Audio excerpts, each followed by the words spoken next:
ಪ್ರಿಯ ಆಸ್ಟೆಡ್ ವೀಕ್ಷಕರಿಗೆ ಸುವಾರ್ತಿಕ ಈ ಕಾರ್ಯಕ್ರಮಕ್ಕೆ ಸ್ವಾಗತ ಮಾಡ್ತಾ ಇದ್ದೇನೆ. ಪ್ರಿಯರೇ, ಕಳೆದ ಹಲವು ಸಮಯಗಳಿಂದ ಈ ಆಸ್ಟೆಡ್ ಟಿವಿಯಲ್ಲಿ ಈ ಸುವಾರ್ತಿಕ ಕಾರ್ಯಕ್ರಮ ವೀಕ್ಷಿಸ್ತಾ ಇದ್ದೀರಿ. ಅನೇಕ ಸುವಾರ್ತಿಕರ ಬಗ್ಗೆ ನೀವು ಈಗಾಗಲೇ ತಿಳಿದುಕೊಂಡಿದ್ದೀರಿ. ಅವರ ಸೇವೆ ಬಗ್ಗೆ, ಅವರ ಕೆಲಸ ಕಾರ್ಯ ಬಗ್ಗೆ, ಅವರು ಮಾಡುವಂಥ ಪ್ರಯಾಸದ ಬಗ್ಗೆ ನೀವು ಕೇಳ್ತಾ ಇದ್ದೀರಿ. ಪ್ರಿಯರು, ಇವತ್ತು ಕೂಡ ನಮ್ಮ ಮಧ್ಯದಲ್ಲಿ ಮಡಿಕೇರಿಯ ಕುಶಾಲನಗರ ಎಂಬಲ್ಲಿ ಸೇವೆ ಮಾಡುವಂಥ ಪಾಸ್ಟರ್ ಅಬ್ರಾಮ್ ಕೋಶಿ ನಮ್ಮ ಮಧ್ಯದಲ್ಲಿದ್ದಾರೆ. ಅವರನ್ನು ಯೇಸು ಕ್ರಿಸ್ತನ ಹೆಸರಿನಲ್ಲಿ ವೀಕ್ಷಕರ ಪರವಾಗಿ ಆಸ್ಟೆಡ್ ಟಿವಿ ಪರವಾಗಿ ನಾನು ಸ್ವಾಗತಿಸ್ತೇನೆ. ಪಾಸ್ಟರ್, ನಿಮಗೆ ಸ್ವಾಗತ ಈ ಕಾರ್ಯಕ್ರಮಕ್ಕೆ. ಪಾಸ್ಟರ್, ನಮ್ಮ ಮಧ್ಯದಲ್ಲಿರೋದು ನಮಗೆ ತುಂಬ ಸಂತೋಷ. ಯಾಕಂದರೆ ಈ ಕಾರ್ಯಕ್ರಮ ಸುವಾರ್ತಿಕ ಕಾರ್ಯಕ್ರಮವಾಗಿದೆ. ಅಂದರೆ ಸುವಾರ್ತಿಕರ ಬಗ್ಗೆ ಜನರಿಗೆ ತಿಳಿಸುವಂಥದ್ದೇ ನಮ್ಮ ಈಗ ಒಂದು ಕಾರ್ಯಕ್ರಮದ ಉದ್ದೇಶವಾಗಿದೆ. ಅಂದರೆ ಸುವಾರ್ತಿಕರಂದರೆ ಅದು ಸುಲಭದ ಕೆಲಸ ಅಲ್ಲ. ಜನರ ಎಣಿಕೆಯಲ್ಲಿ ಸುಲಭದ ಕೆಲಸ ಆಗಿರ್ಬೋದು, ಆದರೆ ಅದರಲ್ಲಿರುವಂಥ ಕಷ್ಟಗಳು, ದುಃಖಗಳು, ಪ್ರಯಾಸಗಳು ಅದು ಆ ಸೇವೆ ಮಾಡುವಂಥ ವ್ಯಕ್ತಿಗೆ ಮಾತ್ರ ಗೊತ್ತುವೇನ, ಬೇರೆ ಯಾರಿಗೆ ಅದು ಅನುಭವ ಇದ್ದವರಿಗೆ ಮಾತ್ರ ಗೊತ್ತುವೇನ, ಬೇರೆ ಗೊತ್ತಾಗೋದು. ಅದು ನಿಜ. ಅದಕ್ಕಾಗಿ ನೀವು ಸುವಾರ್ತಿಕ ಕಾರ್ಯಕ್ರಮ ಮಾಡ್ತಿದ್ರಿ. ಫಸ್ಟ್ ಅಬ್ರಾಮ್ ಕೋಶಿ, ನಿಮ್ಮ ಸ್ವಂತ ಊರು ಯಾವುದು? ನನ್ನ ಹುಟ್ಟೂರು ಕುಶಾಲನಗರ, ಕೊಡಗು ಜಿಲ್ಲೆಯ ಕುಶಾಲನಗರ. ಕೊಡಗು ಜಿಲ್ಲೆ ಕುಶಾಲನಗರ. ಅಂದರೆ ನಿಮ್ಮ ತಂದೆ ತಾಯಿ ಏನು ಮಾಡ್ತಾ ಇದ್ದಾರೆ? ನನ್ನ ತಂದೆ ಕಾರ್ಪೆಂಟ್ರ್ ಕೆಲಸ ಮಾಡ್ತಾ ಇದ್ದಾರೆ. ಈಗ ಸ್ವಲ್ಪ ಆರೋಗ್ಯ ಸರಿಯಿಲ್ಲದೆ ಮನೇಲಿದ್ದಾರೆ. ತಾಯಿ ಕೂಲಿ ಕೆಲಸ ಮಾಡ್ತಾ ಇದ್ದಾರೆ. ತಾಯಿ ಕೂಲಿ. ಅಂದರೆ ನಿಮ್ಮ ಕುಟುಂಬದ ಹಿನ್ನೆಲೆ? ನಾನು ಕ್ರೈಸ್ತ ಕುಟುಂಬದಲ್ಲೇ, ಪೆಂತಕೋಸ್ ಕುಟುಂಬದಲ್ಲೇ ಹುಟ್ಟಿ ಬೆಳೆದವನು. ತಂದೆ ಇತ್ತೀಚೆಗೆ ಮಾನಸಾಂತರ ಪಟ್ಟರು. ತಾಯಿ ನನ್ನ ಸಣ್ಣ ಪ್ರಾಯದಲ್ಲೇ ಅಜ್ಜ ಅಜ್ಜಿ ಎಲ್ಲ ಕಾಲದಲ್ಲಿ ರಕ್ಷಣೆ ಅನುಭವದಲ್ಲಿ ಇದ್ದಿದ್ದರಿಂದ ನಮ್ಮ ಅಜ್ಜಿ ಮನೆಯಲ್ಲೇ ಆರಾಧನೆ ನಡೀತಾ ಇತ್ತು. ಆ ಒಂದು ವಾತಾವರಣದಲ್ಲಿ ಹುಟ್ಟಿ ಬೆಳೆದೆ. ನೀವು ಎಷ್ಟು ಜನ ಮಕ್ಕಳು? ನಾವಿಬ್ಬರು, ನಾನು ಮತ್ತು ನನ್ನ ಅಣ್ಣ. ನಿಮ್ಮ ಅಣ್ಣ. ಓಕೆ. ಅಂದರೆ ನಿಮ್ಮ ವಿದ್ಯಾಭ್ಯಾಸ ಎಲ್ಲ ಎಲ್ಲಿ ಆಯಿತು ಭಾಷೆ? ನಾನು 3ನೇ ಕ್ಲಾಸ್ ತನಕ ಮನೇಲಿ ಇದ್ಕೊಂಡು ಹೋದೆ. 4ನೇ ಕ್ಲಾಸಿಂದ 7ನೇ ಕ್ಲಾಸ್ ತನಕ ಒಂದು ಹಾಸ್ಟೆಲಲ್ಲಿ, ಶಿವಮೊಗ್ಗದಲ್ಲಿ ಒಂದು ಆತ್ಮೀಯ ಹಾಸ್ಟೆಲ್ ಇತ್ತು. ಹಾಸ್ಟೆಲಲ್ಲಿ ಓದಿ ಬೆಳೆದೆ. ಹೈಸ್ಕೂಲು ಬ್ಯಾಂಗ್ಳೂರಲ್ಲಿ ಓದಿದೆ. ಮತ್ತು ಮಂಗಳೂರಲ್ಲಿ ಇದು GFL ವಿದ್ಯಾಭ್ಯಾಸ ಮಾಡಿದೆ. ನಂತರ ಗೋವಾಕ್ಕೆ ಹೋದೆ. ಈ ರೀತಿಯಾಗಿ 5-6 ಕಡೆಗಳಲ್ಲಿ ವಿದ್ಯಾಭ್ಯಾಸ ಮಾಡಿದ್ದೀರಿ. ಅಂದರೆ ಅನುಕೂಲದ ಪ್ರಕಾರ? ಅದಕ್ಕೆ ಅನುಕೂಲದ ಪ್ರಕಾರ. ಸನ್ನಿವೇಶ ಇರಲಿಲ್ಲ. ಒಂದು ಕಾಫಿ ತೋಟದಲ್ಲಿ ನಾವು ಬೆಳೆದಿದ್ದರಿಂದ ಅಲ್ಲಿ ಆನೆ ಕಾಟ ಎಲ್ಲ ಇದರಿಂದ ನಮ್ಮನ್ನು ಒಂದು ಹಾಸ್ಟೆಲಿಗೆ ಸೇರಿಸಿದ್ರು. ಸಣ್ಣ ಮಕ್ಕಳು ಸ್ಕೂಲಿಗೆ ಹೋಗಿ ನಡ್ಕೊಂಡು ಕಾಫಿ ತೋಟದಲ್ಲಿ ತುಂಬ ದೂರ ನಡ್ಕೊಂಡು ಬರ್ಬೇಕು. ಆ ಒಂದು ಅನಾನುಕೂಲತೆಯಿಂದ ನಮ್ಮನ್ನು ಹಾಸ್ಟೆಲಿಗೆ ಹಾಕಿದ್ರು. ಅಂದರೆ ಈ ಮೃಗಗಳ ಭಯದಿಂದ? ಹೌದೌದು, ಆನೆ ಕಾಟ. ಮತ್ತು ಶಾಲೆ ಕೂಡ ದೂರ ಇತ್ತು. ಹೆಚ್ಚು ಕಡಿಮೆ 4 ಕಿಲೋಮೀಟರ್ ನಡ್ಕೊಂಬಂದು ಅಲ್ಲಿಂದ 6 ಕಿಲೋಮೀಟರ್ ಬಸ್ಸಲ್ಲಿ ಹೋಗ್ಬೇಕಾಗಿತ್ತು. ಆ ಒಂದು ಸನ್ನಿವೇಶ, ನಾವು ಸಣ್ಣ ಮಕ್ಕಳು, ಅದರಿಂದ ನಮ್ಮನ್ನು ಹಾಸ್ಟೆಲಿಗೆ ಸೇರಿಸಿದ್ರು. ಅಂದರೆ ನಿಮ್ಮದು ಸ್ವಂತ ಜಮೀನೇನಿತ್ತ ಅಲ್ಲಿ? ಇಲ್ಲ, ಏನೂ ಇಲ್ಲ. ಜಮೀನು. ಅಂದರೆ ನೀವು ನಿಮ್ಮ ತಂದೆ ಕಾರ್ಪೆಂಟ್ರ್ ಕೆಲಸ ಮಾಡ್ತಿದ್ರು, ತಾಯಿ ಕೂಲಿ ಕೆಲಸಕ್ಕೆ ಹೋಗುದು, ಆ ರೀತಿಯಲ್ಲಿ ನಿಮ್ಮ ಜೀವನ ಸಾಗುತ್ತೆ. ಹೇಗಿತ್ತು ಆ ಸಮಯದ ನಿಮ್ಮ ಜೀವನ ಹೇಗಿತ್ತು?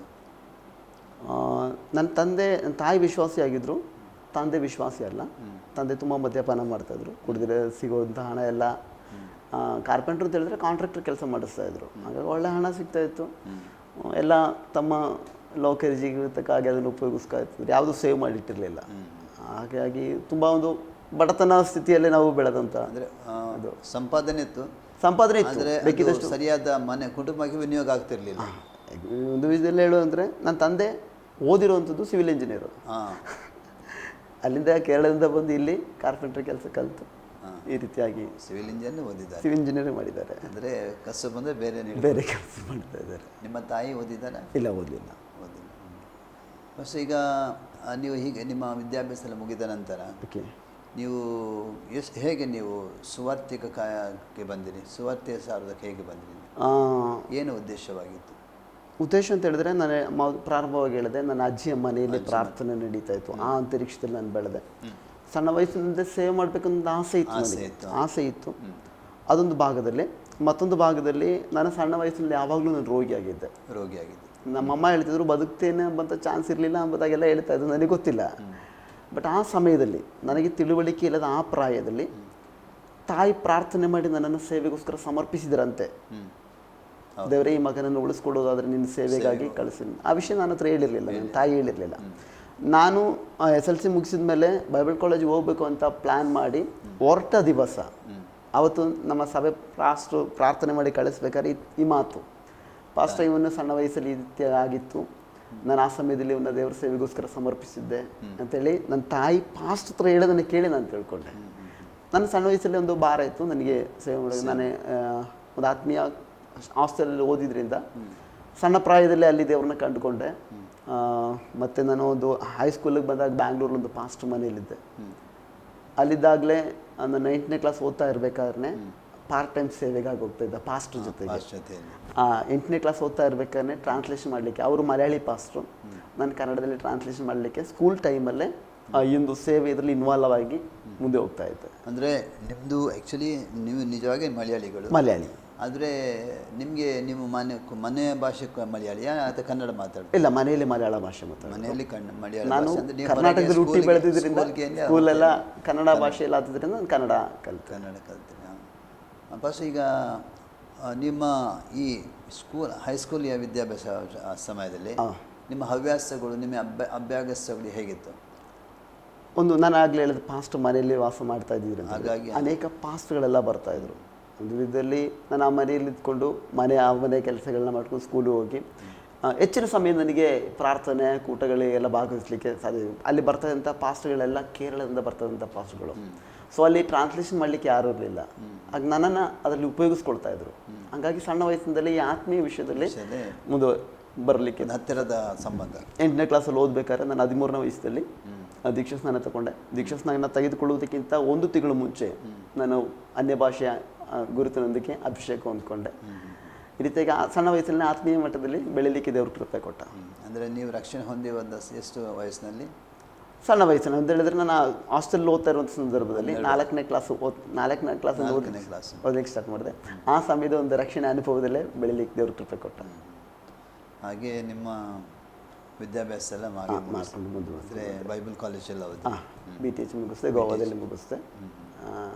ಅನಂತರ ಒಂದು ಟೀಮ್ ಆಗಿ ಸೇವೆ ಮಾಡ್ತಾ ಇದ್ವಿ. ಅಂದರೆ ಈ ನೀವು ಹೇಳಿದ್ರಿ ಪಾಸ್ಟರ್ ಜೊತೆಯಲ್ಲಿ ಸುವಾರ್ತೆ ಸಾರಲಿಕ್ಕೆ ಅಂತ ಹೋಗ್ತಿದ್ರಿ ಅಂತ. ಹೇಗಿತ್ತು ಆ ಸಮಯದ ವಾತಾವರಣ ಹೇಗಿತ್ತು? ಆ ಸಮಯದಲ್ಲಿ ನಮಗೆಲ್ಲ ಒಂಥರ ಎಂಜಾಯ್ ಮಾಡ್ತೀವಿ. ಒಂದು ಸಣ್ಣ ಮಕ್ಕಳು ಸ್ಕೂಲ್ ಬಿಟ್ಟು ಬರೋದು ಇದು ಕಾಯ್ತಾ ಇದೆ. ಪ್ರಾರಂಭವಾಗಿ ನನಗೆ ಟ್ರಾನ್ಸ್ಲೇಷನ್ ಮಾಡಲಿಕ್ಕೆ ಟೈಮ್ ಸಿಕ್ಕಿದ್ದು ಅಲ್ಲಿ ದೊರೆ ಎಂಬುದಾಗಿ ಒಬ್ಬರು ಸಹೋದರರಿದ್ದರು. ಅವರು ಸಾಧಾರಣ ಟ್ರಾನ್ಸ್ಲೇಷನ್ ಮಾಡ್ತಾಯಿದ್ರು ಈ ಪಾಸ್ಟ್ರಿಗೆ. ಒಂದು ಸಂಡೇ ಅವ್ರು ಬರಲಿಲ್ಲ. ಅವ್ರಿಗೆ ವಿಧಿ ಇಲ್ಲದೆ ಇರೋದ್ರಿಂದ ನನ್ನನ್ನು ಟ್ರಾನ್ಸ್ಲೇಷನ್ ಮಾಡ್ಲಿಕ್ಕೆ ಕರೆದ್ರು. ಬೇರೆ ಜನ ಇಲ್ಲ, ಭಾಷಾಂತರ ಮಾಡ್ಲಿಕ್ಕೆ ಬೇರೆ ಜನ ಮಲಯಾಳ ಗೊತ್ತಿರೋರು ಯಾರಿಲ್ಲ. ವಿಧಿ ಇಲ್ದಿರೋದ್ರಿಂದ ನನ್ನನ್ನು ಕರೆದ್ರು. ಅಂದರೆ ಅವ್ರಿಗೆ ಗೊತ್ತಿತ್ತಾ ನೀವು ಟ್ರಾನ್ಸ್ಲೇಟ್ ಮಾಡಿ? ನಾನು ಮಲಯಾಳಿ ಕನ್ನಡ ಎರಡೂ ಗೊತ್ತು ಅಂತ ಅವ್ರಿಗೆ ಗೊತ್ತು, ಭಾಷೆ ಎರಡೂ ಗೊತ್ತು ಅಂತೇಳಿ ಅವ್ರಿಗೆ ವ್ಯಕ್ತವಾಗಿ ಗೊತ್ತು. ಆದರೆ ಭಾಷಾಂತರ ಮಾಡ್ತೇನೆ ಅನ್ನೋಂಥ ಒಂದು ಇದಿರಲಿಲ್ಲ. ಕಠಿಣ ಕೆಲಸ. ಅಂದರೆ ಈ ಭಾಷೆಯಿಂದ ಆ ಭಾಷೆ ಕನ್ನಡ. ಒಂದು ಸಣ್ಣ ಹುಡುಗ 8ನೇ ಕ್ಲಾಸಲ್ಲಿ ಓದ್ತಾ ಇರುವಂಥ ಹುಡುಗ. ಆ ಟೈಮಲ್ಲಿ ನನ್ನನ್ನು ಕರೆದ್ರು. ನಾನು ಆ ಟೈಮಲ್ಲಿ ಬೈಬಲ್ ತೊಗೊಂಡೋಗಿ ಇಟ್ಕೊಂಡಿದ್ದೆ. ನನ್ನ ಕೈ ನಿಜವಾಗ್ಲೂ ಬೈಬಲ್ ಈ ಥರ ನಡುಗ್ತಾ ಇತ್ತು ಆ ಟೈಮಲ್ಲಿ. ಪರವಾಗಿಲ್ಲ, ಒಂದು ಆವ್ರೇಜ್ ಎಲ್ಲ ಅವತ್ತು ಭಾಷಾಂತರ ಮಾಡಿದೆ. ನೆಕ್ಸ್ಟ್ ನನ್ನ ಬೈಕ್ ಆಗಿತ್ತು, ದೇವರೇ ಇವತ್ತು ದೊರೆ ಬರಬಾರ್ದು ನೆಕ್ಸ್ಟ್ ಸಂಡೇ, ಕಾರಣ ನನಗೊಂದು ಅವಕಾಶ ಸಿಗ್ತದಲ್ಲ, ಆ ಒಂದು ಆಸೆಯಿಂದಿತ್ತು. ಆ ರೀತಿ ನೀವು ಚರ್ಚಲ್ಲಿ ಸೇವೆ ಅಲ್ಲ. ಇಲ್ಲಿ ಪಾಸ್ಟರ್ ಜೊತೆಲಿ ಹಳ್ಳಿಗೆಲ್ಲ ಹೀಗೆ ಹೋಗ್ತಿದ್ರಾ? ಬ್ಯಾಂಗ್ಳೂರಲ್ಲಿ ಇದ್ರಿಂದ ಅಲ್ಲಿ ಹೌಸ್ ವಿಸಿಟಿಂಗ್ಸು ಅದಕ್ಕೆ ಹಾಗೆಲ್ಲ ಹೋಗ್ತಾ ಇದ್ವಿ. ಸಣ್ಣ ಪ್ರಾಯದಲ್ಲಿ ಈಗ ನೀವು ಮನೆಯಲ್ಲಿ ಕೆಲವು ಕಡೆಯಲ್ಲಿ ಓದಿದ್ರಿ. ಓಕೆ. ಈ ಸಣ್ಣ ವಯಸ್ಸಿನಲ್ಲಿ ಈ ಬ್ಯಾಂಗ್ಳೂರಿಗೆ ಹೋಗೋದ ಮುಂಚೆ ಬೇರೆ ಹಾಸ್ಟೆಲ್ನಲ್ಲಿ ಹೋಗ್ತದೆ. ಆ ಸಮಯದಲ್ಲಿ ಇಲ್ಲಾದರೂ ನೀವು ಹೀಗೆ ಸುವಾರ್ತೆಗೆ ಸಾರಲಿಕ್ಕೆ ಏನು ಹೋಗ್ತಿದ್ರಾ? ಇಲ್ಲ. ಹೈಸ್ಕೂಲ್ ಸ್ಟಾರ್ಟ್ ಆದಮೇಲೆ ಈ ಸುವಾರ್ತೆ ಹೇಗೆ ಪ್ರಾರಂಭ ಮಾಡಿದ್ರಿ ಅಷ್ಟೇ ನೀವು? ಅಂದರೆ ಸುವಾರ್ತೆ ಈಗ ನೀವು ಟ್ರಾನ್ಸ್ಲೇಟ್ ಮಾಡ್ತಿದ್ರಿ, ಅದರ ನಂತರ ನಿಮ್ಮ ಸೇವಕರು ಹೊರಗೆಲ್ಲ ಸುವಾರ್ತೆಗೆ ಹೋಗ್ತಿದ್ರ ಹಳ್ಳಿಗೆಲ್ಲ ಏನಾದರೂ ಹಾಗೆ? ಇಲ್ಲ, ಅವರು ಚರ್ಚ್ಗಳಲ್ಲಿ ಮೀಟಿಂಗ್ ಎಲ್ಲ ಕರ್ಕೊಂಡು ಹೋಗ್ತಾ ಇದ್ರು. ಹಳ್ಳಿಗಳಿಗೆ ಹೋಗುವಂಥ ಅಭ್ಯಾಸ ಇರಲಿಲ್ಲ. ಬಟ್ ಕಾಟೇಜ್ ಮೀಟಿಂಗ್ಗೆ ಈ ರೀತಿಯಾದಂತೆಲ್ಲ ಇದಕ್ಕೆ ಹೋಗ್ತಾ ಇದ್ವಿ ನಾವು, ಚರ್ಚಿಗೆ ಬರುವಂಥ ಬಿಲೀವರ್ಸ್. ಅಂದರೆ ನೀವು ಒಂದು ಸಭೆಯಲ್ಲಿ ಬೆಳೆದ್ರಿ, ಅಂದರೆ ನಿಮಗೆ ಇಂಥ ಹಳ್ಳಿಯ ಸೇವೆ ಮಾಡಿ ಅಷ್ಟೊಂದು ಅಭ್ಯಾಸ ಇಲ್ಲ, ಅಂದರೆ ಅಂಥ ಸೇವೆ ಹೋಗಿರಲಿಲ್ಲ ಸಣ್ಣ ವಯಸ್ಸಲ್ಲಿ. ಈಗ ನೀವು ಈ ಸೇವೆ ಪ್ರಾರಂಭವಾಗಬೇಕಾದ್ರೆ ಅಂದರೆ ನಿಮ್ಮ ಬಯಕಿತ್ತು ನನಗೆ ಸೇವಕನಾಗಬೇಕು, ದೇವರ ಸೇವೆ ಮಾಡಬೇಕು ಅಂದಲ್ಲ. ಆದರೆ ಇದರ ಮಧ್ಯದಲ್ಲಿ ನಿಮಗೇನಾದರೂ ಕರೆಯ ವಿಷಯದಲ್ಲಿ ಗೊತ್ತಿತ್ತಾ? ಸೇವಾ ಕರೆಯ ವಿಷಯದಲ್ಲಿ? ನನ್ನ ಸಣ್ಣ ಪ್ರಾಯದಿಂದಲೇ ಅನೇಕ ದೇವ ಸೇವಕರು ನಮ್ಮ ಮನೆಗೂ ಚರ್ಚ್ಗೆಲ್ಲ ಬರಬೇಕಾದ್ರೆ ತುಂಬ ಒಂದು 100 ಸೇವಕರು ತಲೆ ಮೇಲೆ ಕೈ ಇಟ್ಟು ಪ್ರಾರ್ಥನೆ ಮಾಡಿ ನೀನು ದೇವ್ರ ಸೇವೆಗಾಗಿರುವಂಥದ್ದು ಸಣ್ಣ ವಯಸ್ಸಿನಿಂದಲೇ. ಮತ್ತು ಆ ಆಸಕ್ತಿ ನನ್ನಲ್ಲಿ ಇತ್ತು. ನಾನು ಈಗಾದರೂ ಹೋಗಿ ಸಣ್ಣ ವಯಸ್ಸಲ್ಲೇ ಅಜ್ಜಿ ಎಲ್ಲ ಹೇಳ್ತಾಯಿದ್ರು, ಪಾಸ್ಟ್ಗಳೆಲ್ಲ ಬಂದು ಹೋದ್ಮೇಲೆ ನಾನು ಅವ್ರ ಥರ ಮಿಮಿಕ್ರಿ ಮಾಡ್ತಿದ್ದೆ, ಆ್ಯಕ್ಟ್ ಮಾಡಿ ಮನೇಲೆಲ್ಲ ತೋರಿಸ್ತಾ ಇದ್ದೆ, ಅವ್ರು ನಿಂತ್ಕೊಂಡು ಪ್ರಸಂಗ ಮಾಡೋ ಶೈಲಿ ಎಲ್ಲ ಅದನ್ನು ಮಾಡ್ತಾ ಇದ್ದೆ ಅಂತೇಳಿ, ಬರೋಂಥ ಪಾಠಗಳನ್ನ ಇಮಿಟ್ ಮಾಡ್ತಾ ಇದ್ದೆ ಅಂತೇಳಿ ಮನೇಲಿ ಹೇಳ್ತಾ ಇದ್ರು. ಅಂದರೆ ಮನೆಯಲ್ಲಿ ನಿಮಗೆ ಸೇವಕನಾಗಬೇಕಂತ ಅವರಿಗೆ ಬಯಕೆ ಅವ್ರಿಗೆ ಬಯಕೆ ಇತ್ತು, ಒಳಗೆ ನನ್ನ ಒಳಗೂ ಆ ಒಂದು ಆಳವಾದ ಭಾರ ಇತ್ತು. ನಿಮ್ಮ ಈಗ ನೀವು ಪ್ರಾರಂಭದ ಸೇವೆ ಹೇಗೆ ಮಾಡಿ ಪ್ರಾರಂಭ ಮಾಡಿ?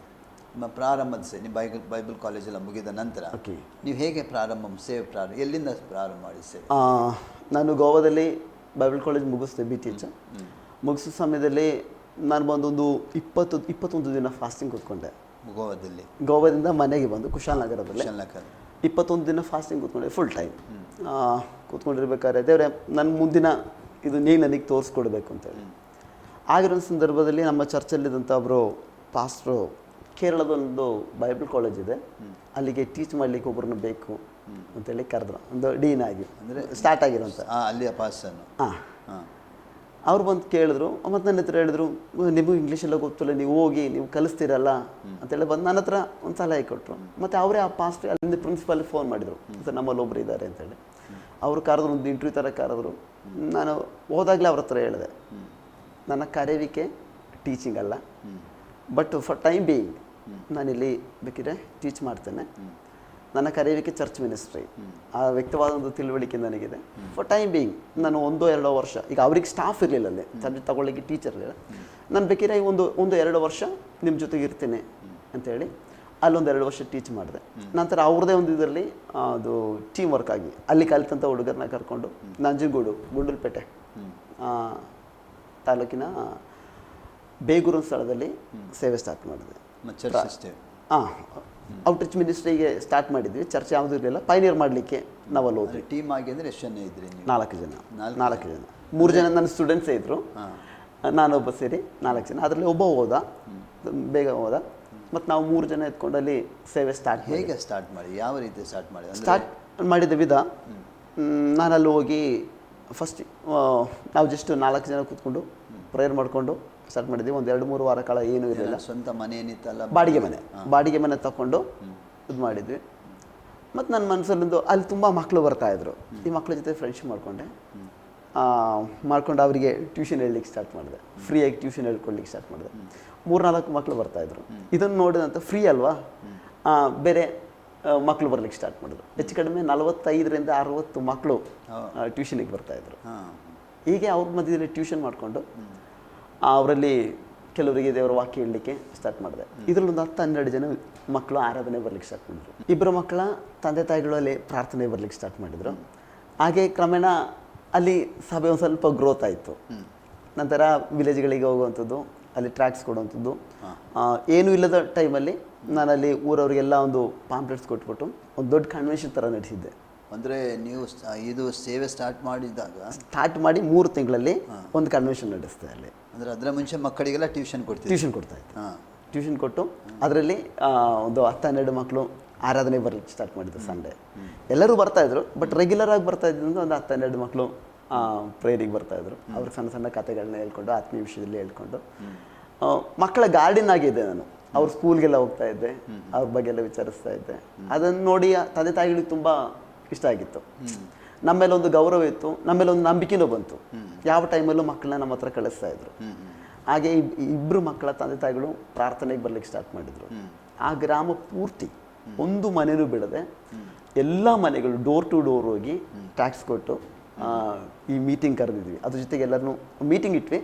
ಡೋರ್ ಟು ಡೋರ್ ಹೆಚ್ಚು ಕಡಿಮೆ 1000-1500 ಮನೆ ಇದೆ ಆ ಗ್ರಾಮದಲ್ಲಿ. ಎಲ್ಲ ಮನೆಗೂ ಹೋಗಿ ಡೋರ್ ಟು ಡೋರ್ ಪಾಂಪ್ಲೆಟ್ಸ್ ಕೊಟ್ಟು ನಾವು ಈ ಥರ ಮೀಟಿಂಗ್ ನಡೆಸ್ತಾ ಇದ್ವಿ, ಬರಬೇಕು ಅಂತೇಳಿ ಎಲ್ಲರಿಗೂ ಪಾಂಪ್ಲೆಟ್ಸ್ ಕೊಟ್ಟು, ಅದ್ರ ಜೊತೆಗೆ ಕೆಲವರಿಗೆ ಸ್ವಾರ್ಥ, ಎಲ್ಲ ಮನೆಗಳಲ್ಲ ಕೆಲವು ಮನೆಗಳಿಗೆ ಯಾವುದು ಅನುಕೂಲವಾಗಿರ್ತದೆ ಆ ಮನೆಗಳಿಗೆ ಸ್ವಾರ್ಥ ಹೇಳಿ ಟ್ಯಾಕ್ಸ್ ಎಲ್ಲ ಕೊಟ್ಟು ಒಂದು ಒಳ್ಳೆ ಮೀಟಿಂಗ್ ನಡೆಸಿದ್ವಿ.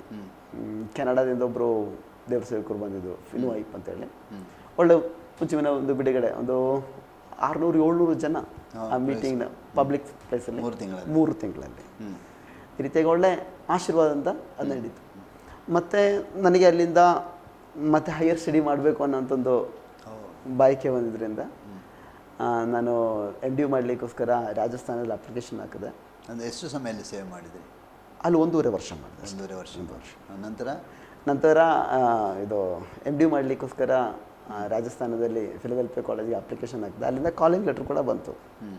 ನಾನು ಇದರ ಮಧ್ಯೆಯಲ್ಲೇ ಮನೆಗೆ ಬಂದು ತಂದೆ ತಾಯಿಗಳ ಜೊತೆ ಸ್ವಲ್ಪ ದಿನ ಇರಬೇಕು ಅಂತೇಳಿ, ಇನ್ನು ಹೋದ್ರೆ 3-4 ವರ್ಷ ಮನೆಗೆ ಬರೋಲ್ಲ.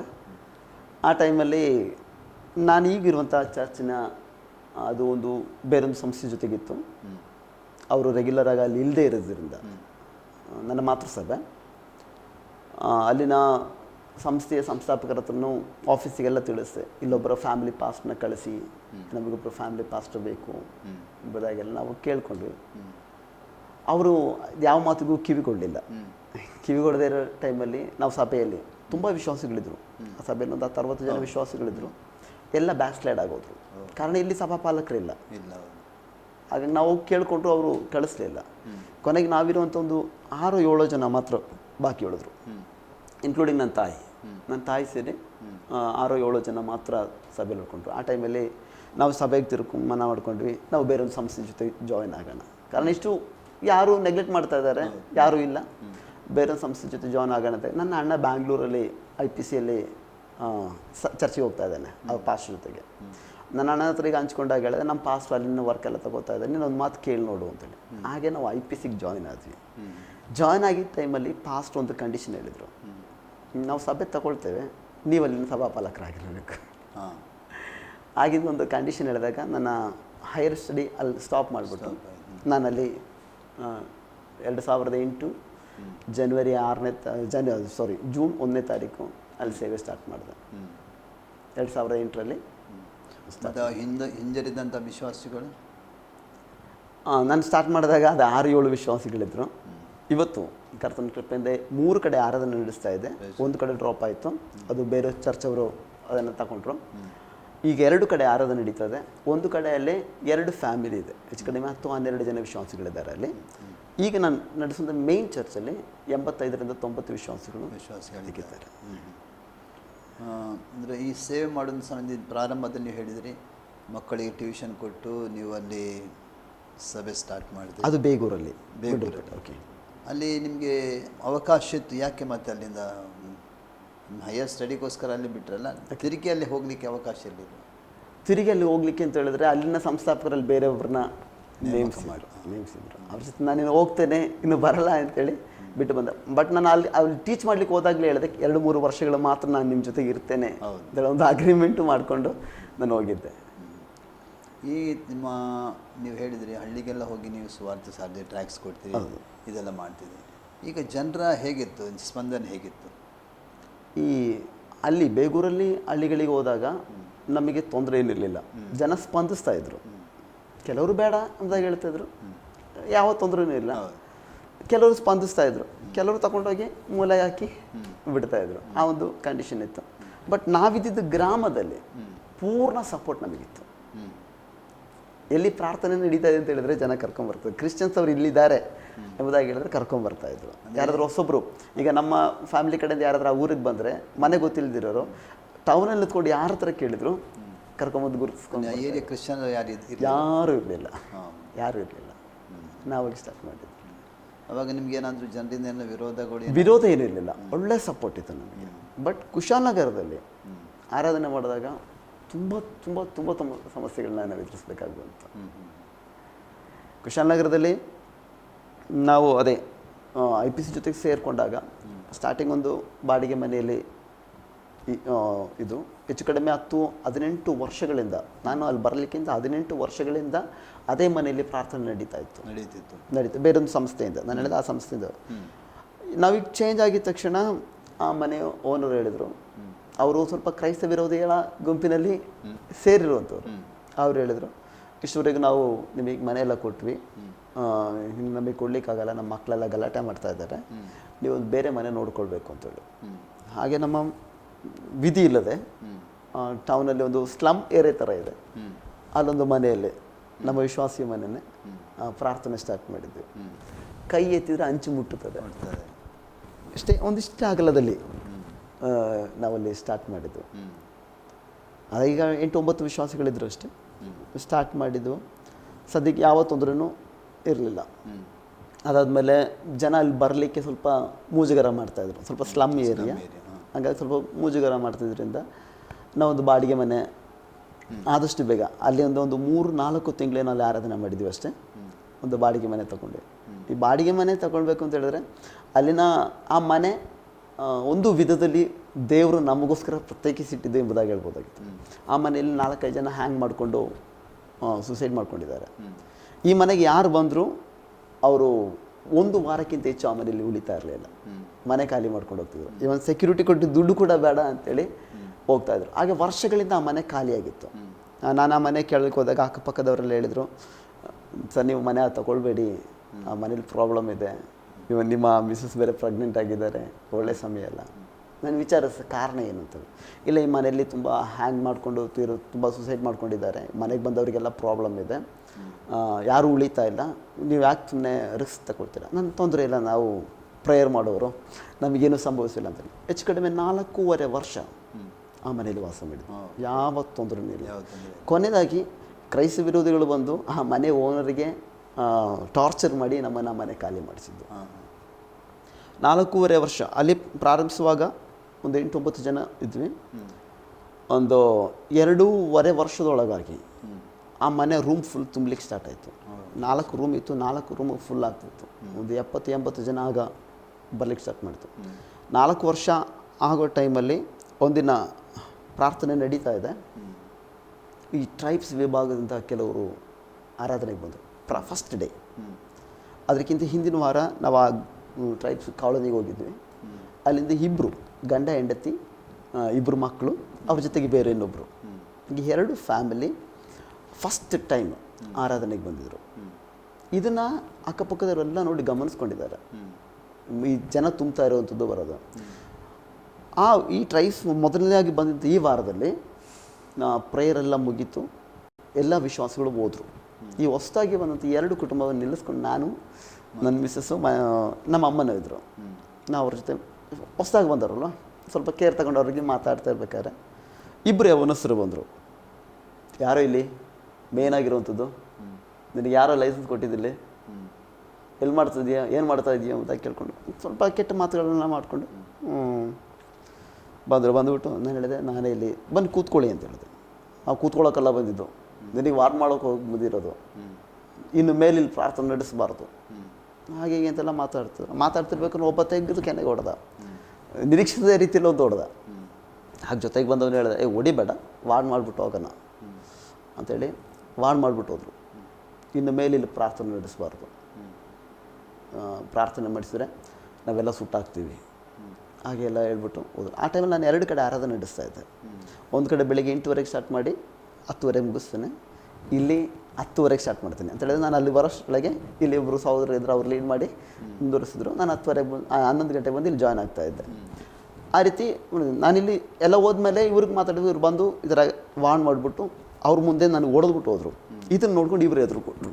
ಹೊಸದಾಗಿ ಬಂದವರು ಟ್ರೈಬ್ಸ್ ಬೇರೆ, ಅವ್ರಿಗೂ ಸ್ವಲ್ಪ ಎಚ್ಚರಿಕೆ ಕೊಟ್ಟರು, ಇನ್ನು ಮೇಲೆ ಇಲ್ಲಿ ಯಾರೂ ಬರಬಾರ್ದು ಅಂತೇಳಿ. ಅವ್ರು ಏನು ಮಾಡಿದ್ರು, ಬೇರೆ ಚರ್ಚ್ಗಳಿಗೆ ಹೋಗ್ಲಿಕ್ಕೆ ಸ್ಟಾರ್ಟ್ ಮಾಡಿದ್ರು ನೆಕ್ಸ್ಟ್ ವಾರದಿಂದ. ಇವರು ವಾರ್ಡ್ ಮಾಡಿ ಹೋಗಿದ ಮೇಲೆ ನೆಕ್ಸ್ಟ್ ವಾರ ನಾವು ಅದನ್ನೇನು ಅಷ್ಟು ಒಳ್ಳೆ ಗೌರವವಾಗಿ ಪರಿಗಣಿಸಲಿಲ್ಲ. ಏನೋ ಬಂದು ಹೋಗಿದ್ದಾರೆ, ನೆಕ್ಸ್ಟ್ ವಾರ ನಮಗೆ ಆರಾಧನೆ ನಡೆಸ್ಬೋದು ಅಂತೇಳಿ. ಮತ್ತು ನಮಗೆ ಸ್ವಲ್ಪ ಜನ ಹೇಳಿದರು, ಬೇಡ ನಡೆಸಬೇಡಿ, ಮೊದಲು ಆರಾಧನೆ ನಡೆಸ್ತಿರಲ್ಲ, ಅಲ್ಲೇ ಈ ವಾರ ಎಲ್ಲರೂ ಸೇರಿಕೊಂಡು ಆರಾಧನೆ ಮಾಡೋಣ ಅಂತೇಳಿ. ಇಲ್ಲಿರೋರೆಲ್ಲ ಫಸ್ಟ್ ಸರ್ವಿಸ್ ಕಡೆ ಎಲ್ಲ ಹೋಗಿ ಆರಾಧನೆ ನಡೆಸ್ಕೊಂಡು ಬಂದ್ವಿ.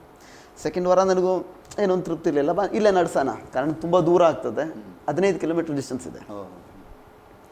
2ನೇ ವಾರ ಇಲ್ಲಿ ಆರಾಧನೆ ನಡೆಸಿದೆ. 3ನೇ ವಾರನೂ ಆರಾಧನೆ ನಡೆಸ್ಬೇಕಾದ್ರೆ ಅಲ್ಲಿಂದ ಆರಾಧನೆ ಮಾಡುವಂಥ ಸ್ಥಳದಿಂದ ಅಂಕಲ್ ಬಂದಿದ್ರು ಒಬ್ಬರು. ಪಾಸ್ಟರ್, ನಾನು ಇಲ್ಲಿ ರೋಡಲ್ಲಿ ನಿಂತ್ಕೊಳ್ತೀನಿ, ಯಾರು ಬಂದರೆ ಇನ್ಫಾರ್ಮೇಷನ್ ಕೊಡ್ತೀನಿ ಅಂತೇಳಿ ಅವ್ರು ರೋಡ್ ಹತ್ರ ನಿಂತ್ಕೊಂಡ್ರು. ಆರಾಧನೆ ಮಧ್ಯೆ ಇವ್ರು ನನಗೆ ಕಾಲ್ ಮಾಡ್ತಾ ಇದ್ದಾರೆ, ನನಗೆ ರಿಸೀವ್ ಮಾಡಲಿಕ್ಕೆ ಆಗ್ತಾಯಿಲ್ಲ. ನಾನು ಮೆಸೇಜ್ ಕೊಡ್ತಾ ಇದ್ದೆ, ರಿಸೀವ್ ಮಾಡಲಿಕ್ಕಾಗಲಿಲ್ಲ. ನಾನು ಅದನ್ನು ಸೈಲೆಂಟ್ ಮೋಡಲ್ಲಿ ಆಗಿ ಇಟ್ಟಿದ್ದೆ. ಒಬ್ಬರು ರೋಗಿಯಾಗಿ ಒಬ್ಬರು ವ್ಯಕ್ತಿ ಬಂದಿದ್ದರು.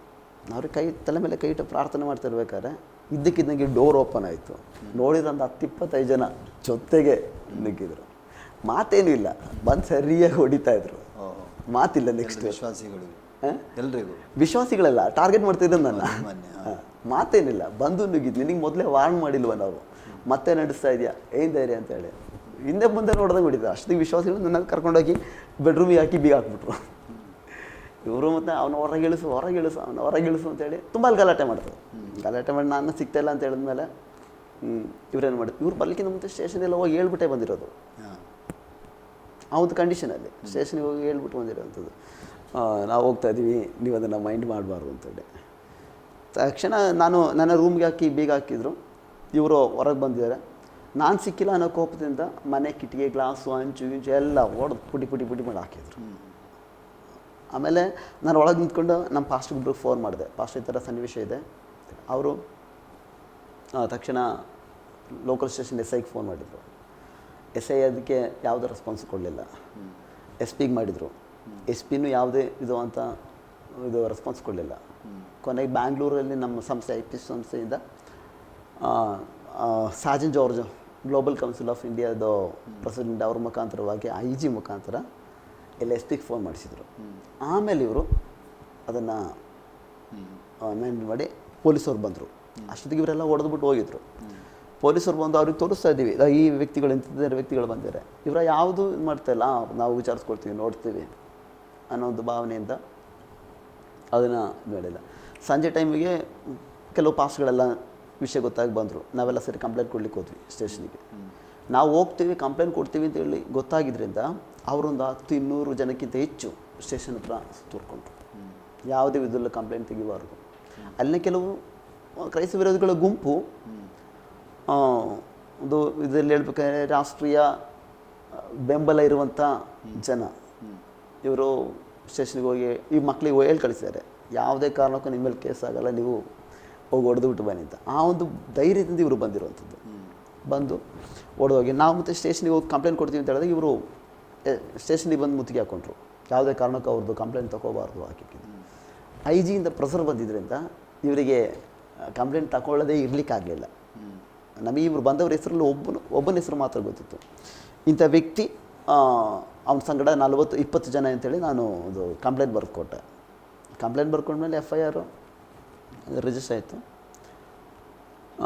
ಆಗ ಅಲ್ಲಿದ್ದು DYSP Christian one mister Paul Varma, ಇವರು ನಾನ್ ಬೆಲಬಲ್ ಕೇಸು FIR ಮಾಡಿದರು SI ಅಂತ ಹೇಳಿದ್ರೆ. ಇವರು ಬಂದು ಬೈಬಲ್ ಅರ್ಧಾಕಿದ್ರು, ಕೆಲವು ಹೆಂಗಸರನ್ನೆಲ್ಲ ತಳ್ಳಿದ್ರು, ನನಗೆ ಓಡಿದ್ರು, ಅವ್ಯಾಚ ಮಾತನಾಡಿದರು ಅಂತೇಳಿ. ಇದು ನಾನು ಬೈಬಲ್ ಅರ್ಧಾಕಿದ್ರು ಅಂತೇಳಿ ಕೂಡ ಮೆನ್ಷನ್ ಮಾಡಿದ್ದೆ. ಅರ್ಧಾಕಿದ್ರು ಆ್ಯಕ್ಚುಲಿ. DYSP ಹೇಳ್ತಿರೋಂಥದ್ದು, ಅದು ಬೈಬಲ್ ಅರ್ಧಾಕಿದ್ದು ತೊಂದರೆ ಇಲ್ಲ, ನೀನು ಅದನ್ನು ಅದು ಹಾಕಿದರೆ ನಾನ್ ಬೆಲಬಲ್ ಕೇಸ್ ಆಗ್ತದೆ, ಅದನ್ನು ತೆಗೆದುಹಾಕಬೇಕು ಅಂತೇಳಿ ಇವರು ತುಂಬ ಮಾಡ್ತಾರೆ. ಇವರು ಕ್ರಿಶ್ಚಿಯನ್. ಆಮೇಲೆ ಅವರು ಅದಕ್ಕೆ ಎಕ್ಸ್ಪ್ಲನೇಷನ್ ಕೊಟ್ಟಿದ್ದು, ಬೈಬಲ್ ಚರ್ಚಲ್ಲಿ ಅರ್ಧಾಕಿದ್ರೆ ಅದು ಅಫೆನ್ಸ್, ಈಗ ಮನೇಲಲ್ವಾ ತೊಂದರೆ ಇಲ್ಲ, ಆ ರೀತಿಯಾದಂಥ ಒಂದು ಇದನ್ನು ಕೊಡ್ತಾಯಿದ್ರು. ಕಾರಣ ಅವರಿಗೆ ರಾಷ್ಟ್ರೀಯವಾಗಿ ಅಷ್ಟು ಒತ್ತಡ ಇತ್ತು, ಅದರಿಂದ ಅವರು ಆ ಥರ ಎಲ್ಲ ಮಾತಾಡ್ತಾಯಿದ್ರು. ಕೊನೆಯದಾಗಿ ನಾವು ಕಂಪ್ಲೇಂಟ್ ಕೊಟ್ವಿ, ಕಂಪ್ಲೇಂಟ್ ರಿಜಿಸ್ಟರ್ ಆಯಿತು, FIR ಆಯಿತು. FIR ಆದಮೇಲೆ ಮತ್ತೆ ಪೊಲೀಸವರು ಹೇಳಲಿಕ್ಕೆ ಸ್ಟಾರ್ಟ್ ಮಾಡಿದ್ರು, ಇನ್ನು ಗಲಾಟೆ ಆಗ್ತದೆ, ನೀವು ಯಾವುದೇ ಕಾರಣಕ್ಕೂ ಅಲ್ಲಿ ಪ್ರಾರ್ಥನೆ ನಡೆಸಬಾರ್ದು, ಯಾವುದೇ ಕಾರಣಕ್ಕೂ ಪ್ರಾರ್ಥನೆ ನಡೆಸಬಾರ್ದು ಅಂತ ಪೊಲೀಸರು ಹೇಳಿದರು. ಈಗ ಕೊಟ್ಟಿರೋ ಕಂಪ್ಲೇಂಟ್ ನಾವು ತೊಗೊಳ್ತೇವೆ, ಈಗ ಅವ್ರು ಬಂದು ಹೊಡೆದಿರೋದಕ್ಕೆ ನಾವು ಅವ್ರನ್ನ ಪನಿಷ್ ಮಾಡ್ತೇವೆ, ಇನ್ನು ಮೇಲೆ ನೀವು ಪ್ರಾರ್ಥನೆ ನಡೆಸಬಾರ್ದು ಅಂತೇಳಿ. ಕೊನೆಗೆ ನಾನು SP ಹತ್ರ ಹೋದೆ. ಹಾಗೆ ಪ್ರಾರ್ಥನೆ ನಡೆಸಬಾರ್ದಂತ ಈಗ ಸಂವಿಧಾನಬದ್ಧವಾದ ಹಕ್ಕಿದೆ ಅಲ್ಲ, ನಾವು ಎಲ್ಲಿ ಪ್ರಾರ್ಥನೆ ಮಾಡಬಹುದು. ಬಟ್ ಇದು ಇವರಿಗೆ ಗೊತ್ತಿಲ್ಲ. ನಾನು ಅದನ್ನು ಹೇಳಿದೆ ಅವರಿಗೆ, ನಾನು ಬಾಡಿಗೆ ಮನೆ ತಗೊಂಡು ಯಾವ ಪಬ್ಲಿಕ್ಕಾಗಿ ಮಾತಾಡಿಲ್ಲ, ನನ್ನ ಮನೆಯಲ್ಲಿ ನಾನು ಇರುವಂಥ ಬಾಡಿಗೆ ಮನೆಯಲ್ಲಿ ನಾನು ಮಾಡ್ತಾ ಇದು ಇವ್ರು ಯಾವುದೇ ಕಾರಣಕ್ಕೂ ಇವರು ಅನುಮತಿ ಕೊಡ್ತಾ ಇಲ್ಲ. ನಿಲ್ಲಿಸಬೇಕು, ನಡೆಸಬಾರ್ದು. ಇದು ನಮಗೆ ಪ್ರಾಬ್ಲಮ್ ಆಗ್ತದೆ, ಲಾ ಆ್ಯಂಡ್ ಆರ್ಡರ್ ಪ್ರಾಬ್ಲಮ್ ಆಗ್ತದೆ. ನೀವು ನಡೆಸಿ, ಚರ್ಚ್ ಕಟ್ಬಿಟ್ಟು ನಡೆಸಿ, ಚರ್ಚ್ ಕಟ್ದಂಗೆ ನಡೆಸಬಾರ್ದು. ಚರ್ಚ್ ಕಟ್ಟಲಿಕ್ಕೆ ಅಪ್ಲಿಕೇಶನ್ ಕೊಟ್ಟು ವರ್ಷಗಳು ಆದರೂ ಸ್ಯಾಂಕ್ಷನ್ ಮಾಡದೇ ಇರುವಂಥ ಸ್ಥಳ. ಹಾಗೆ ಕೊನೆಗೆ ನಾನು SP ಆಫೀಸಿಗೆ ಹೋದೆ. SP ಹತ್ರ ಮಾತಾಡ್ಬೇಕಾದ್ರೆ SP ಹೇಳಿದ್ರು, ನೀನು ಚರ್ಚ್ ಕಟ್ಟು, ನಾನು ಬಂದು ಪ್ರೊಟೆಕ್ಷನ್ ಕೊಡ್ತೀನಿ. ಅಲ್ಲ, ಮನೆಗೆ ಪ್ರೊಟೆಕ್ಷನ್ ಕೊಡಲಿಕ್ಕೆ ನನಗಾಗಲ್ಲ ಎಂಬುದಾಗಿ ಅವರು ಒಂಥರ ನೆಗ್ಲೆಕ್ಟಾಗಿ ಮಾತಾಡಿ ಕಳಿಸಿದರು. ಇವರೆಲ್ಲ ಇಷ್ಟೆಲ್ಲ ಹೇಳಿದ್ಮೇಲೆ ನಾನು ಹೈಕೋರ್ಟಿಗೆ ಒಂದು ರೈಟ್ ಪಿಟಿಷನ್ ಹಾಕಿದೆ. ಅಡ್ವೊಕೇಟ್ ನೋಹಾ ಬೆತಾನಿ ಅಂತೇಳಿ ಅವರು, ಅದು ಕ್ರಿಸ್ಮಸ್ ಟೈಮ್ ಆಗಿತ್ತು. ಆ ಟೈಮಲ್ಲಿ ಅವರು ಮುಖಾಂತರ ಒಂದು ಹೈಕೋರ್ಟಿಗೆ ಒಂದು ಕಂಪ್ಲೇಂಟ್ ಮಾಡಿದೆ. ನಮಗೆ ಪ್ರಾರ್ಥನೆ ಮಾಡಲಿಕ್ಕೆ ಈ ಥರ ಸ್ವತಂತ್ರ ಬೇಕು, ಈ ಥರ ಪ್ರಾಬ್ಲಮ್ ಎಲ್ಲ ಆಗಿದೆ, ಮನೇಲಿ ಪ್ರಾರ್ಥನೆ ನಡೆಸಬಾರದು ಎಂಬುದಾಗಿ ಸ್ಟೇಷನಿಂದ ನಮಗೆ ಈ ಥರ ಮಾಹಿತಿ ಕೊಟ್ಟಿದ್ದಾರೆ, ಅದಕ್ಕೆ ಕಾನೂನು ಏನು ಹೇಳ್ತದೆ ನಮಗೊಂದು ಅವಕಾಶ ಮಾಡಿಕೊಡಿ ಅಂತೇಳಿ ಒಂದು ಇದು ಕೊಟ್ಟಿದ್ದೆ. ವಕೀಲ ಹೇಳಿದ್ರು 3 ವಾರದೊಳಗೆ ನಾನು ಅದನ್ನು ಒಂದು ಇಂಟರ್ಮೋಡ್ ಆರ್ಡರ್ ಕೊಡ್ತೇನೆ ಅಂತೇಳಿ 2 ವಾರದೊಳಗೆ ಮಧ್ಯಂತರ ಆದೇಶ ಬಂತು. ಪೊಲೀಸ್ ನನಗೆ ಪ್ರೊಟೆಕ್ಷನ್ ಕೊಡಬೇಕು ಅಂತೇಳಿ ಪ್ರಾರ್ಥನೆಗೆ. ನಂತರ ಒಂದು 3 ತಿಂಗಳೊಳಗೆ ಫೈನಲ್ ಜಡ್ಜ್ಮೆಂಟ್ ಬಂತು. ಕ್ರೈಸ್ತರು ಪ್ರಾರ್ಥನೆ ಮಾಡಲಿಕ್ಕೆ ತಮ್ಮ ಮನೆಗಳಲ್ಲಾಗಲಿ ಇಲ್ಲಿ ಆಗಲಿ ಪ್ರಾರ್ಥನೆ ಮಾಡಲಿಕ್ಕೆ ಯಾವುದೇ ತಡಸ ಇಲ್ಲ. ಪೊಲೀಸ್ ಇಲಾಖೆ ಆಗಲಿ ರೆವೆನ್ಯೂ ಇಲಾಖೆ ಆಗಲಿ ಇದರಲ್ಲಿ ತಲೆ ಹಾಕಬಾರ್ದು. ಅವಶ್ಯಕತೆ ಇದ್ದಲ್ಲಿ ಅವರಿಗೆ ಪ್ರೊಟೆಕ್ಷನ್ ಕೊಡಬೇಕು ಅಂತೇಳಿ ಒಂದು ಮಧ್ಯಂತರ ಫೈನಲ್ ಜಡ್ಜ್ಮೆಂಟ್ ಕೊಟ್ಟರು. ಈ ಗಲಾಟೆ ಟೈಮಲ್ಲಿ ನಾನು ಹೇಳಿದೆ, ಪ್ರಾರ್ಥನೆ ಮಾಡಲಿಕ್ಕೆ ನೀವು ವಾರಕ್ಕೆ ಒಂದು ಸಲ, ವಾರದಲ್ಲಿ ಒಂದು ದಿನ ಭಾನುವಾರ ಒಬ್ಬ ಪೀಸಿನ ಕರೆಸಿ ಒಂದು ರೌಂಡ್ ಹೊಡಿಸಿ ಸಾಕು. ಜಸ್ಟ್ ಪೊಲೀಸ್ ಬರ್ತಾ ಇದ್ದಾರೆ ಅಂತೇಳಿ ಗೊತ್ತಾಗ್ಲಿಕ್ಕೋಸ್ಕರ ನನಗೆ ಈ ರೀತಿ ಒಂದು ಇದು ಕೊಟ್ಟರು ಸಾಕು ಅಂತ ಹೇಳಿದ್ರು. ಇವರು ಯಾವುದೇ ಕಾರಣಕ್ಕೂ ಒಪ್ಪಲಿಲ್ಲ. ಲೋಕಲ್ SP ಇಂದನೂ ಲೋಕಲ್ ಸ್ಟೇಷನಿಂದಲೂ ಒಪ್ಪಲಿಲ್ಲ. ಕೋರ್ಟ್ ಆದೇಶ ಮಾಡಿದ್ದು ಪ್ರತಿ ಭಾನುವಾರ 2 ಇಲ್ಲ 3 ಪೀಸಿಗಳು ನಾವು ಆರಾಧನೆ ಸ್ಟಾರ್ಟ್ ಮಾಡಿದ ಆ ಪ್ರಾರಂಭ ಸಮಯದಿಂದ ವಿಶ್ವಾಸಗಳೆಲ್ಲ ಮನೆಗೆ ಹೋಗೋ ತನಕ 2 ಪೀಸು ರೆಗ್ಯುಲರ್ ಆಗಿ ಅಲ್ಲಿ ನಮಗೆ ಪ್ರೊಟೆಕ್ಷನ್ ಕೊಡ್ಲಿಕ್ಕೆ ನಿಲ್ಲಬೇಕು. ಮಾತ್ರ ಅಲ್ಲ, ಎವ್ರಿ ಸಂಡೇ ವಿಶ್ವಾಸಿಗಳು ಎಷ್ಟು ಜನ ಬಂದಿರೋ ಎಲ್ಲರೂ ನಿಲ್ಲಿಸ್ಕೊಂಡು ಫೋಟೋ ಹೊಡ್ಕೊಂಡು ಕೋರ್ಟಿಗೆ ಕಳಿಸ್ಬೇಕು ಅಂತೇಳಿ ಒಂದು ವಿಧಿ ಕೊಟ್ಟಿದ್ದು. ಹಾಗಾಗಿ ಇದು ಎಲ್ಲ ವಾರ ನಡೀತಾ ಇತ್ತು. ಕೊನೆಗೆ ನಾನೇ ಒಂದು 2-3 ತಿಂಗಳಾದ್ಮೇಲೆ ನಾನೇ ಅವ್ರಿಗೆ ಹೇಳಿದೆ, ಇನ್ನು ಅವಶ್ಯಕತೆ ಇದ್ದಾಗ ನಾನೇ ತಿಳಿಸ್ತೇನೆ, ಪ್ರೊಟೆಕ್ಷನ್ ಕೊಟ್ಟರೆ ಸಾಕು. ಇದು ಪೊಲೀಸ್ ಪ್ರೊಟೆಕ್ಷನಿಂದ ಈಗ ಪ್ರಾರ್ಥನೆ ನಡೆಸ್ತಿದೆ, ಕಂಟಿನ್ಯೂ ಆಗ್ತಾಯಿದೆ ಅಂತೇಳಿ ಅವ್ರು 3-4 ತಿಂಗಳಾಯ್ತಲ್ಲ. ಇವ್ರು ಏನು ಮಾಡಿದ್ರು, ಕ್ರೈಸ್ತ ವಿರೋಧರು ಏನು ಮಾಡಿದರು, ನಮ್ಮ ಮನೆ ಕೊಟ್ಟಂಥ ಓನರಿಗೆ ಕಿರುಕುಳ ಕೊಡೋಕ್ಕೆ ಸ್ಟಾರ್ಟ್ ಮಾಡಿದ್ರು. ಈ ವ್ಯಕ್ತಿ ಅಬ್ರೋಡಲ್ಲಿದ್ದಾರೆ, ಅಬುದಾಬಿಯಲ್ಲೆಲ್ಲೋ ಇದ್ದರು. ಇವ್ರ ಮನೇಲಿ ಹೆಂಡತಿ ಮಕ್ಕಳು ಮಾತ್ರ, ಒಂದು ಮುಸ್ಲಿಂ ಕುಟುಂಬ. ಇವ್ರಿಗೆ ಹೋಗಿ ಬೆದರಿಕೆ ಹಾಕ್ಲಿಕ್ಕೆ ಸ್ಟಾರ್ಟ್ ಮಾಡಿದ್ರು, ನಿಮ್ಮ ಮನೆ ಸುಟ್ಟಾಕ್ತೀವಿ, ಹಾಗೆ ಮಾಡ್ತೀವಿ. ಅವರು ಎದುರುಕೊಂಡ್ರು, ಕಾರಣ ಅವರು ಪ್ಲೇಸಲ್ಲಿಲ್ಲ. ಅವ್ರೇನು ಮಾಡಿದರು, ಸರಿ ನಾವು ಮನೆ ಸೇಲ್ ಮಾಡ್ತಾ ಇದ್ದೀವಿ, ನಮ್ಮ ಹತ್ರ ಮನೆ ಖಾಲಿ ಮಾಡಿ ಅಂತ ಹೇಳಿಲ್ಲ, ನಾವು ಈ ಮನೆ ಸೇಲ್ ಮಾಡಿ ಒಬ್ರಿಗೆ ದುಡ್ಡು ಅಡ್ವಾನ್ಸ್ ತಗೊಂಡಿದ್ದೀವಿ, ಮನೆ ಸೇಲ್ ಮಾಡ್ತಾ ಇದ್ದೀವಿ, 3 ತಿಂಗಳೊಳಗೆ ನೀವು ಮನೆ ಖಾಲಿ ಮಾಡಬೇಕು ಅಂತ ಹೇಳಿದ್ರು. ಹಾಗೆ ಮನೆ ಖಾಲಿ ಮಾಡಿ ನಾವೊಂದು ಬೇರೆ ಕಡೆ ಶಿಫ್ಟ್ ಮಾಡಿದ್ವಿ. ಶಿಫ್ಟ್ ಮಾಡಿದಾಗ 1 ತಿಂಗಳು ಮಾತ್ರ ಮನೆಯಲ್ಲಿದ್ದೆ. ಮಿಸ್ಸಸ್ ಡೆಲಿವರಿಗೆ ಹೋಗಿದ್ದರು, ನಾನು ತಾಯಿ ಮನೆಯಲ್ಲಿದ್ದೆ, ಲಗೇಜ್ ಇಟ್ಕೊಂಡೆ. ಒಂದು ಬೇರೆ ಮನೆ, ಒಂದು ಒಳ್ಳೆಯ ಮನೆ ಇತ್ತು. ಆ ಮನೆ ಫಿನಿಷಿಂಗ್ ಆಗಿರಲಿಲ್ಲ. ಫಿನಿಷಿಂಗ್ ಆಗೋಕ್ಕಿಂತ ಮುಂಚೆ ನಾನು ಹೋಗಿ ಹೇಳಿದೆ, ಮನೆ ನನಗೆ ಬಾಡಿಗೆ ಕೊಡಿ ಅಂತೇಳಿ ಅವ್ರಿಗೆ ಟೋಕನ್ ಅಡ್ವಾನ್ಸು ಕೊಟ್ಟೆ. ಅವ್ರು ನಿಮಗೆ ಮನೆ ಕೊಡ್ತೀವಿ ಅಂತೇಳಿ 1-2 ವಾರದಲ್ಲಿ ಫಿನಿಷಿಂಗ್ ಆಯಿತು. ಆಗ ನಾನು ನೋಡಿದೆ, ಈ ಬಾಡಿಗೆ ಮನೆ ಖಾಲಿ ಮಾಡ್ಕೊಂಬಂದಿದ್ದಲ್ಲ, ಹೊಸ ಮನೆ ಇದ್ನಲ್ಲ, ಈ ಮನೆಯವ್ರ ಹತ್ರ ಹೇಳಿದೆ, ನಾನು 1 ವಾರ ಬಿಟ್ಟು ಮನೆ ಖಾಲಿ ಮಾಡ್ತಾಯಿದ್ದೀನಿ, ನನಗೊಂದು ಬೇರೊಂದು ಮನೆ ಆಗಿದೆ. ಅವ್ರು ಹೇಳಿದ್ರು, ಈಗ ಬಂದಿದ್ರೆ ಅಷ್ಟೇ, ಇನ್ನು ನಿಮಗೆ ನೀವು ಕೊಟ್ಟಿದ್ದ ಟೋಕನ್ ಎಲ್ಲ ಕೊಡಬೇಕು. ನಾನು ಹೇಳಿದೆ, ನಾನು ನಿಮಗೂ ಬೇರೆ ಬಾಡಿಗೆದಾರನ ಮಾಡಿಕೊಡ್ತೇನೆ, ಮಾಡಿಕೊಟ್ಮೇಲೆ ನಾನು ಖಾಲಿ ಮಾಡ್ತೇನೆ. ಹಾಗೆ ಬೇರೊಬ್ಬರು ಬಾಡಿಗೆದಾರನ ಮಾಡ್ಕೊಂಡು ಅವನ ಹತ್ರ ಅಡ್ವಾನ್ಸ್ ಇಸ್ಕೊಂಡು ನನಗೆ ಕೊಟ್ಟರು. ಅವ್ನ ಲಗೇಜೆಲ್ಲ ತಂದು ಇಲ್ಲಿಟ್ಟ. ನಾನು ನನ್ನ ಲಗೇಜನ್ನು ಗಾಡೀಲಿ ಹಾಕಿದ್ದೀನಿ. ಈಗ ನಾಳೆ ಬೆಳಿಗ್ಗೆ ಸಾಮಾನು ತರ್ತೇನೆ ಅಂತೇಳಿ ಈ ಮನೆ ಓನರ್ಗೆ ಹೇಳಿದ್ದೇನೆ. ಈ ಮನೆ ಓನರ್ ಏನು ಮಾಡಿದರು, ನಾನು ಬೆಳಿಗ್ಗೆ ಫೋನ್ ಮಾಡಿದೆ, ಸರ್ ನಾನು ಈ ಥರ ಬರ್ತಾ ಇದ್ದೀನಿ, ಕೀಯಲ್ಲಿ ಕೊಟ್ಟಿದ್ರು. ಅವ್ರು ಹೇಳಿದ್ರು, ಇಲ್ಲ ಒಂದು 10 ನಿಮಿಷ ಬಿಟ್ಟು ನಾನು ಫೋನ್ ಮಾಡ್ತೀನಿ ಅಂತೇಳಿ ಫೋನ್ ಕಟ್ ಮಾಡಿದರು. ಕಟ್ ಮಾಡಿ ನೆಕ್ಸ್ಟ್ ಒಂದು 5 ನಿಮಿಷ ಬಿಟ್ಟು ಅವ್ರು ಫೋನ್ ಮಾಡ್ತಾ ಇದ್ದಾರೆ, ಸರ್ ನಾನು ನಿಮಗೆ ಮನೆ ಕೊಡೋಲ್ಲ. ನನ್ನ ಕಾರಣ ಏನು, ಇಲ್ಲಿ ಮನೆ ಖಾಲಿ ಮಾಡಾಯ್ತು, ಆ ಮನೆಗೆ ಬೇರೆ ಜನ ಬಂದೋಯ್ತು, ನನ್ನ ಗಾಡಿ, ನನ್ನ ಲಗೇಜ್ ಎಲ್ಲ ಬೇರೆ, ಈಗ ಒಂದು ಗಾಡಿಯಲ್ಲಿದ್ದೆ, ಕಾರಣ ಏನು ಅಂತ ಕೇಳಿದೆ. ಇಲ್ಲ, ನೀವು ಮತಾಂತರ ಮಾಡ್ತಿದ್ದೀರಂತೆ, ನಿಮ್ಮಲ್ಲಿ ನೀವು ಮನೆ ಕೊಟ್ಟರೆ ಅಲ್ಲಿ ಜನ ಎಲ್ಲ ತುಂಬ್ಕೊಳ್ತಾರೆ, ಪೊಲೀಸು ಗಲಾಟೆ ಎಲ್ಲ, ನಿಮ್ಮದು ತುಂಬ ಕೇಸೆಲ್ಲ ಇದೆ ಅಂತಲ್ಲ, ನಿಮಗೆ ಮನೆ ಕೊಡಬಾರ್ದು ಊರವ್ರು ಹೇಳಿದ್ದಾರೆ, ನಿಮಗೆ ಮನೆ ಕೊಡ್ಲಿಕ್ಕೆ ಆಗಲ್ಲ ಸರ್ ಅಂತ ಹೇಳಿದ್ರು. ಬೇರೆ ನೆಕ್ಸ್ಟ್ ಮಾತೆಲ್ಲ ಕಟ್ ಮಾಡಿದ್ರು ಫೋನ್. ನನ್ನ ಲಗೇಜೆಲ್ಲ ಗಾಡಿಯಲ್ಲಿ, ಏನು ಮಾಡಬೇಕು ಅಂತ ಗೊತ್ತಿಲ್ಲ. ಮತ್ತು ನಾನು ನನ್ನ ತಂದೆ, ಮಿಸ್ಸಸ್ ಡೆಲಿವರಿಗೆ ಹೋಗಿದ್ರು, ನಾನು ತಂದೆ ಎಲ್ಲ ಊರಲ್ಲೇ ಹುಡುಕಿ ಒಂದು ಮನೆ, ಸಣ್ಣದೊಂದು ಮನೆ ಸಿಕ್ತು. ಮನೇಲಿ ನೀರಿದೆಯೋ ಏನು ವ್ಯವಸ್ಥೆ ಇದೆಯೋ ನಾನು ಏನೂ ನೋಡಲಿಲ್ಲ. ಹೋಗಿ ಟೋಕನ್ ಅಡ್ವಾನ್ಸ್ ಕೊಟ್ಟು ಸಾಮಾನೆಲ್ಲ ತೊಗೊಂಡೋಗಿ ಆ ಮನೇಲಿ 2.5 ವರ್ಷ ಇದ್ವಿ. ಕೊನೆಗೆ ಅಲ್ಲಿಂದ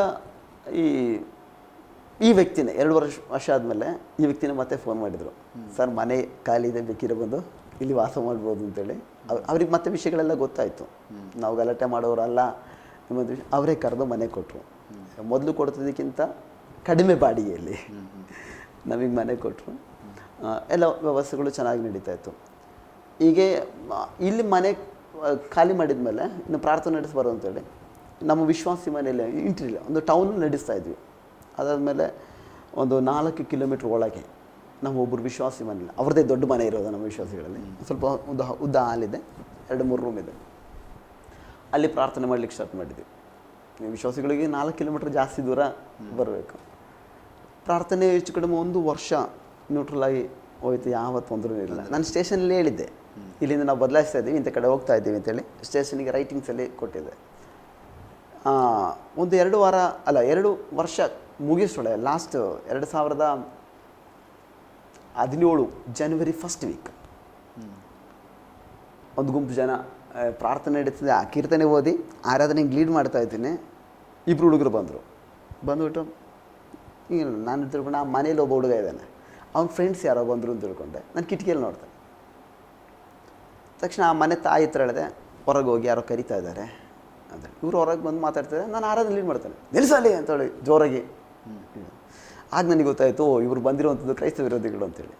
ನಾನು ಆರಾಧನೆ ನಿಲ್ಲಿಸಿದೆ, ಹೊರಗೆ ಕರಿ ಅಂತೇಳಿ. ಆಗ ತುಂಬ ಗಲಾಟೆ ಎಲ್ಲ ಮಾಡಿದ್ರು, ಬಂದು ಹೊಡಿಲಿಕ್ಕೆಲ್ಲ ಇದು ಮಾಡಿದ್ರು. ಅಷ್ಟೊತ್ತಿಗೆ ತಂದೆ ಬೇಗ ಹಿಂದ್ಗಡೆಯಿಂದ ಹೋಗಿ ಮನೆಗೆ ಹೋಗಿ ಕೋರ್ಟಿಂದ ಸಿಕ್ಕಿದ ನೋಟಿಸ್, ಕೋರ್ಟ್ ಆರ್ಡ್ರ್ ತಂದರು.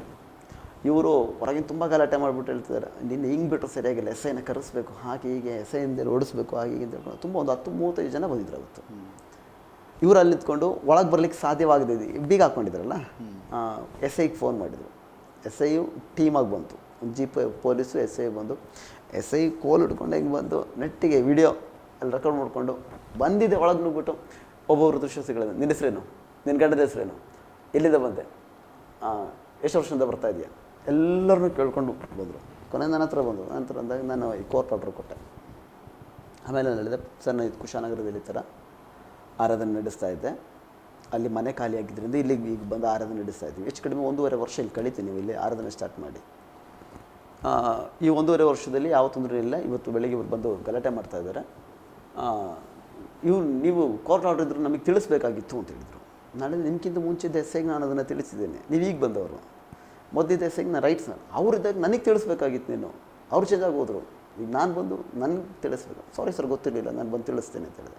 ಮತ್ತು ಇವ್ರು ಹೊರಗೆ ಬಂದು ಇವ್ರನ್ನ ಬೈದು ಓಡಿಸಿದ್ರು. ಇವ್ರಿಗೆ ಕೋರ್ಟ್ ಆರ್ಡರ್ ಇದೆ, ಇದು ಯಾರು ನಿಂತ್ಕೋಬಾರು ಅಂತೇಳಿ ಅವ್ರನ್ನ ಬೈದು ಕಳಿಸಿದ್ರು. ಮಾರನೇ ದಿನ ನೀವು ಬಂದು ಸ್ಟೇಷನಲ್ಲಿ ಒಂದು ಬರ್ಕೊಡಿ ಅಂತೇಳಿ ಹೇಳಿ ಕಳಿಸಿದ್ರು. ಅದಾದಮೇಲೆ ಈಗ ಅಲ್ಲಿ ಆರಾಧನೆಗೆ ಯಾವ ತೊಂದರೆನೂ ಇಲ್ಲ. ಈಗ 1.5 ವರ್ಷದಿಂದ 2017, 18, 19, 2 ವರ್ಷ ಯಾವ ತೊಂದರೆ ಇಲ್ಲ, ಆರಾಧನೆ ನಡೆಸ್ತಾ ಇದ್ದೀವಿ.